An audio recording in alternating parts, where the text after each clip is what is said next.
विवेकानंद चौक ते बाबळगाव पर्यंतच्या दुभाजकाची स्वच्छता आणि सुशोभीकरण।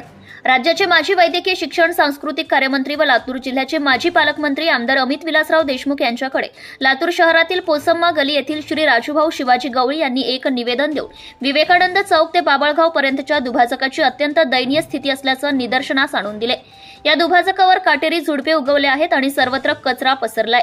यामुळे या परिसराची सफाई व्यवस्था बिघडली आहे आणि या परिसरातील नागरिकांना अस्वच्छतेचा सामना करावा लागतोय। राज्याचे माजी वैद्यकीय शिक्षण सांस्कृतिक कार्यमंत्री व लातूर जिल्ह्याचे माजी पालकमंत्री आमदार अमित विलासराव देशमुख यांनी नागरिकांच्या या निवेदनातील तक्रारीवर गांभीर्याने लक्ष देऊन विवेकानंद चौक ते बाबळगाव पर्यंतच्या दुभाजकाची स्वच्छता करण्याच्या दृष्टीने आवश्यक ते सर्व उपाययोजना करण्याची विनंती महानगरपालिका आयुक्तांना केली आहे। यावर तातडीने कार्यवाही करण्यात आली असून मनपाकडून सर्वप्रथम दुभाजकावरील सर्वच प्रकारचा कचरा काढून टाकण्यात आलाय। दुभाजकावरील काटेरी झुडपे काढून टाकली। दुभाजकातील मृदाची सुधारणा करण्यात येत आहे।